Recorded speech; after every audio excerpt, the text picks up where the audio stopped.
48% of the Muslim in the United States of America believe that they are Muslim first, they are American second. Our purpose is to change this culture because they're infidel, and what they're doing is not pleasing to Allah, and we are the soldier of Allah who will make them do it.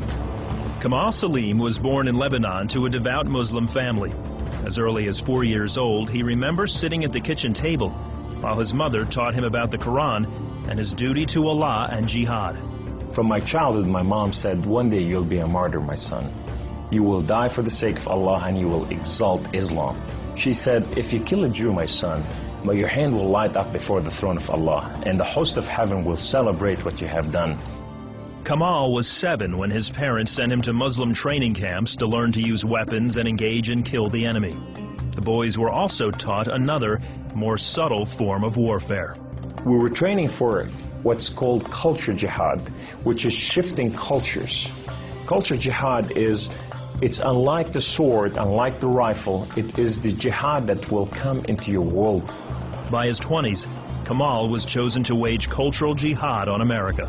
In Islam, liberty, freedom, monarchy, all these are idols, and these must be brought down. So the liberty that you have in the United States of America, it's anti-Islam, you know, so America must be changed. So I moved to the Bible Belt specifically. The Bible Belt was the strongest of the strongest. That's where the stout Christians are. And I want to take on the best of the best because I considered myself as a sword of Islam.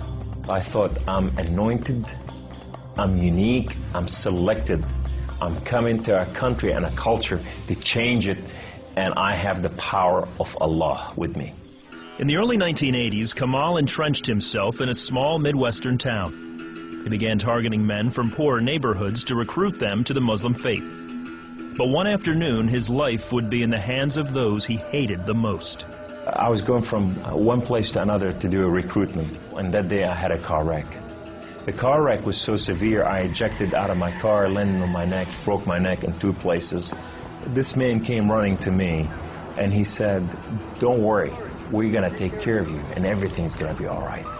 The ambulance came and picked me up, and now I go to the hospital. The orthopedic surgeon in the emergency room looked at my chart, and he just said, son, we are going to take care of you, and everything's going to be all right. The second day, I wake up in the hospital, and this physical therapy, head of physical therapy, come and read my chart, and he turned around and he said the same thing, word for word, we are going to take care of you. At first, Kamal was frightened by their words, because these men were all Christians. You see, in terrorism, if they said we're going to take care of you, you'd better run. Surgeries to repair Kamal's broken neck were successful, but recovery would take weeks. After being discharged from the hospital, he would need someone to care for him while he recuperated. Kamal had no one, so the orthopedic surgeon opened up his own home to this stranger. In his home, they put me in the choicest room, in the most beautiful thing. I became like part of their family. They didn't see me any difference, and now they have a basket that says for Kamal. They put in money to free my bills from the hospitals. Kamal was overwhelmed with the outpouring of Christian love. As he recovered, he began to help out around the house with cooking and cleaning. They have Jewish friends, they came from Israel, that they support, you know, and now I'm hugging Israelis and I'm cooking for Jews.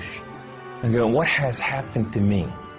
When Kamal was able to take care of himself and return to his apartment, the doctor had another surprise for him. He said, this is the keys to the house, and here's an extra key. This is your new car. We just want to bless you. You can come anytime you want. So I go to my home, and I go to my cold place that I haven't been there in months, and dust is this thick. And I just got to settle this issue with my God to know that if it's real or not. So I walk inside, I shut the door, I go right in the eastern window, and I fall on my knees, and I put my hands to the heavens, and I cry up to my God. Allah, Allah, my Lord and my King, why have you done such a thing to me? I'm okay with the car wreck. I'm okay with all this, but why did you put me among Christians? I'm confused. These Christians and Jews, they're good people. There's nothing wrong with them. They don't want to kill us. They're not the same thing that I learned about them. Allah, these people have relationship with their God. These people, they cry out to the God and they answer them. I want to hear your voice. I want to hear you love me. If you're real, speak to me. I want to hear your voice. Guess what Allah said that day? Absolutely nothing. Kamal felt that because he questioned his faith, the honorable thing to do was to end his own life. So I went to reach out my guns and put it in the right place and clock out. I heard the voice. The voice knew me by name. He said, Kamal, Kamal, Kamal, why don't you call on God of Father Abraham and Isaac and Jacob?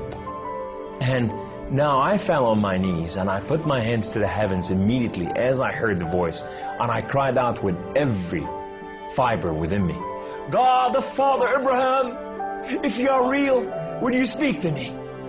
God of Father Abraham, if you are real, I want to know you. Well, God of Father Abraham came to a room, and he filled the room with his glory, and his name was Yahweh. The Lord is one.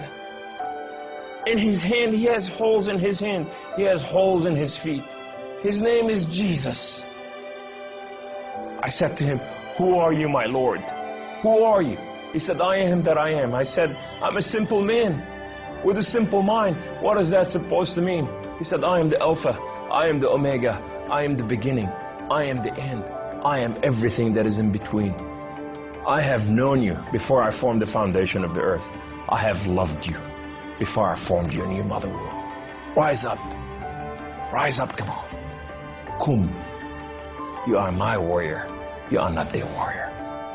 And I said to him, I said, my Lord, I will live and die for you. He said, do not die for me.